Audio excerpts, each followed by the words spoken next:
You know, sure, it's gimmicky, but the main feature of the console that you're playing, the 3DS, and like this first-party title doesn't have 3D. It's just like really funny to me.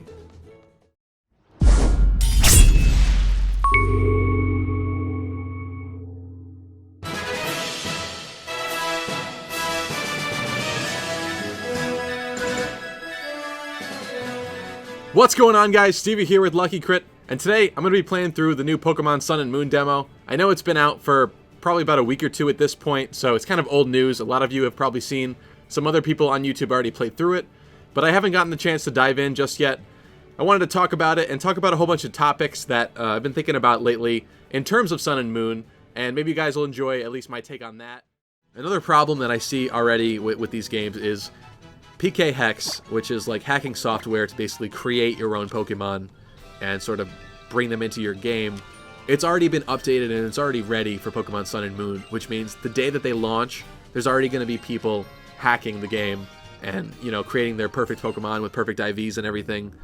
And it just, at least when X and Y came out, it was this beautiful sweet spot where we didn't have Pokebank yet, there was no hacking software yet. Everybody was legit for the first, I want to say, like couple of months or so, and it was beautiful. Like when you traded online, you knew like those people were legit with the Pokemon that they were catching and trading you. It was awesome, and that meant, you know, competitively online too, you could only use stuff that was actually obtained from X and Y, which was just really cool. And you know, obviously as time went on, then we got Pokemon Bank, then Pkhex, you know, was obviously updated to work with those games, or I don't know if that was the start of Pkhex or whatever, but essentially then that came out and people were able to hack, and that's just like really unfortunate to me, like when it comes down to it.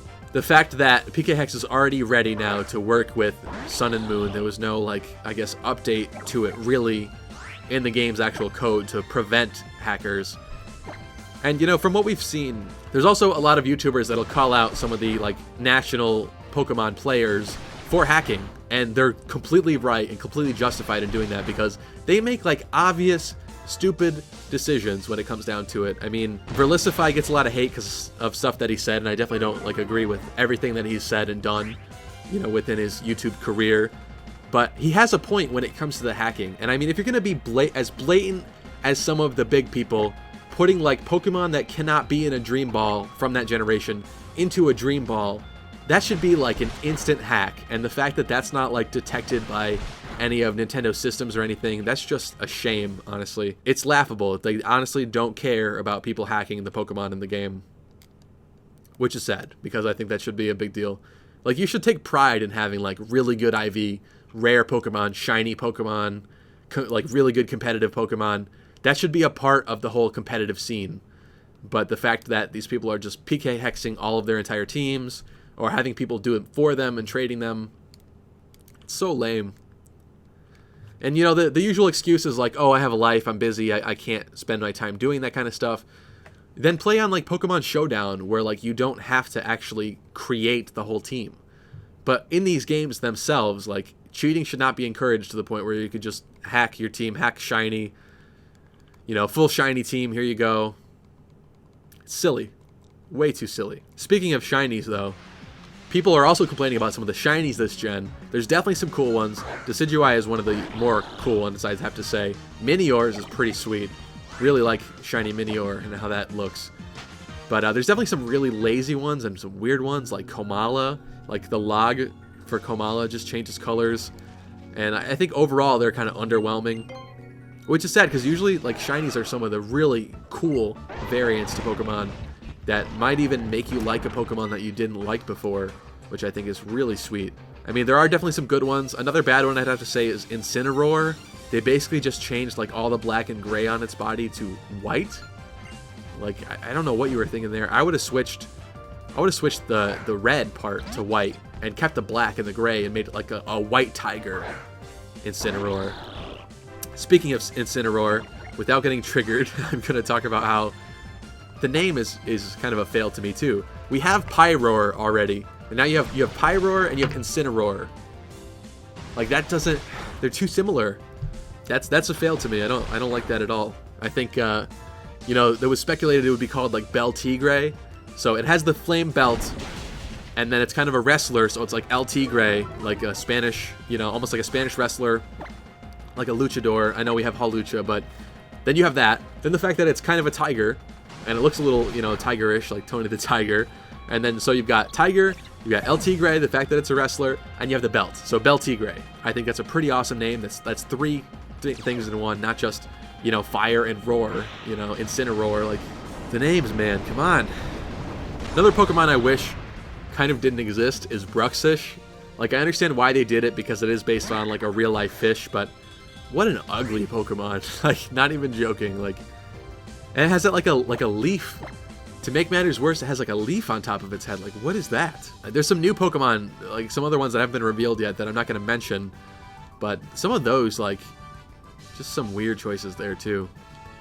And Ultra Beasts, you know, I'm not going to get too much into Ultra Beasts because that's a little spoilery, but they were revealed in the official trailers. You guys probably know what Ultra Beasts are.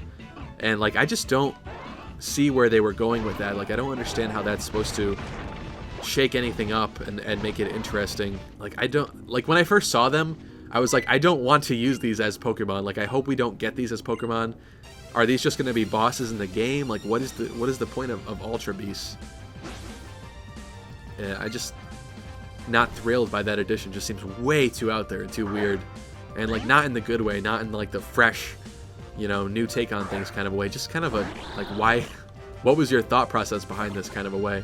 I mean, overall, I don't want to sound like a huge Debbie Downer when it comes to these games. I guess I'm just a little disappointed and a little cynical, you know, after all the years of sort of getting leaks, expecting leaks, and being kind of disappointed with features missing from games. Like, you know, with Omega Ruby and Alpha Sapphire, everything leaked from those games too. We knew all of the new Megas, and I'm pretty sure they revealed like just about all of the new Megas too before like we even got the real games, which is really sad. Like, don't reveal everything. Like, you want to have a lot of surprises left in the game before they come out.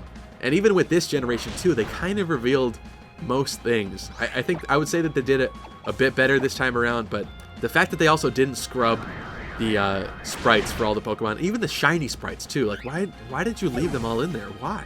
Bad move. But also when it comes to stuff like the Battle Frontier being missing from Omega Ruby and Alpha Sapphire, and then putting like a little statue there saying like, you know, we're building it or something like that, just that was such a slap in the face to players. If they had released it as, I don't even know, like even DLC or some kind of an update to the game, like if they still had to work on it before the game, you know, if the deadline for the game was too tight, if you released it as like an update to the game like a year later, 6 months later, like I'd be totally fine with that, totally cool, totally great, add some more content to it like that. But the fact that we never got it and it was just like an excuse for that, that's just, come on, Gamefreak. Removing the 3D from these games, I think also is kind of a hit, a downgrade, a blow to the game. Because one of the main features of the 3DS is the 3D. And I understand, you know, not a lot of players actually use the 3D on the 3DS. It was kind of a gimmicky feature. But with a game like this, you should be able to. And I would have really liked to have seen them like overhaul things to the point where it wasn't quite so laggy. I get the feeling that this game is going to be very similar to Omega Ruby and Alpha Sapphire and the other ones, where if you have like a 3-on-3 battle, especially with big, ginormous, like legendary Pokemon, I think it's going to lag a lot, especially with some of the big moves, especially with like, you know, these new Z moves and stuff. I can't imagine it's much better than those games already. And the fact that they removed 3D because it was so laggy and so bad, and they didn't even bother like trying to fix it, or they couldn't find a solution, I think is also really unfortunate. I get that maybe it wasn't worth the time investment into it, but the fact that you're taking like the main, you know, sure, it's gimmicky, but the main feature of the console that you're playing, the 3DS, and like this first party title doesn't have 3D. It's just like really funny to me. But, you know, let's try to remain positive. There are definitely a lot of new Pokemon that I like in this generation. Changes that I do appreciate.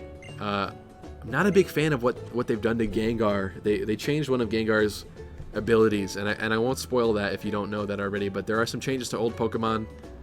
I'm excited to see some of the new moves on old Pokemon. Hopefully more old Pokemon will be competitive. I think that's one of the biggest things to me that I'm really looking forward to, is there are so many Pokemon, especially Gen 1 Pokemon, that, you know, I have a newfound respect for with Pokemon Go. You know, since that came out, I have a newfound love for a lot of those Pokemon that I didn't have before, you know, even playing as a kid. And I really want to see a lot of those Pokemon in competitive. I don't think there should be such a divide between Pokemon to the point where you have like a never used tier, an underused tier, an overused tier. Like, tiers are okay, but I think it should be a bit more balanced overall, I would say. And I know that that's not easy to accomplish, but I really would like to see a lot of those old Pokemon be given new life. And I don't remember 100%. I kind of hope that I'm wrong, but I even think that the Alolan forms don't even get any base stat improvements, which makes me really kind of sad and mad, honestly. Because if you're gonna breathe new life into old Pokemon, why wouldn't you like up some of their stats even? Like, come on. Not saying make any of them broken or overpowered, you know, that's not what I'm looking for, but just like little boosts here and there to the point where they can be like borderline competitive, borderline great. Even like, you know, for some of the Pokemon that are NU, making some more Pokemon at least underused rank or borderline or something is better than nothing.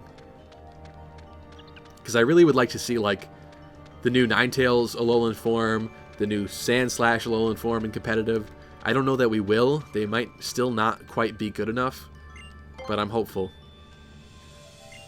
So, unfortunately, because of the time of me playing this demo and the way that the demo actually works in calculating the number of days before certain events occur, I'm not actually going to be able to show you any of the other events in this demo itself, but I will put a list on screen right now if you're wondering what else you can do with the demo. You have to check back after a certain number of days, whether it's 1 day or like 12 or 18 or 24. And on Fridays, you'll be able to run into Lily, and on Sunday nights, I think you can be able to eat food and sit down with How. None of that stuff is actually going to be able to transfer over to the main game. You will get items from some of the other days, though, so be sure to check out that list. Anyway, that's going to wrap up this episode. Please be sure to let me know in the comment section down below if you're excited for Pokemon Sun on this channel. This channel is not going to be primarily Pokemon content, but it is a game that I was really excited about. But especially when it comes to having this 3DS capture card, I was excited to play through these games once they came out. So I'm definitely looking forward to that. There's, you know, some stuff that I'm not too stoked about when it comes to this generation, but I do definitely want to play through them. I would definitely like to try the new competitive scene once we actually get to that point and I could actually start breeding some of the new Pokemon. For sure. Definitely love certain ones like Lycanroc and Minior, so I'll definitely get all on that once I can. But be sure to let me know if you're excited to see this new series on this channel. Also be sure to answer the comment question of the day. What Pokemon will be in your Sun and Moon team? Don't forget to slash that thumbs up down below if you did like this episode, and I will see you guys in the next one.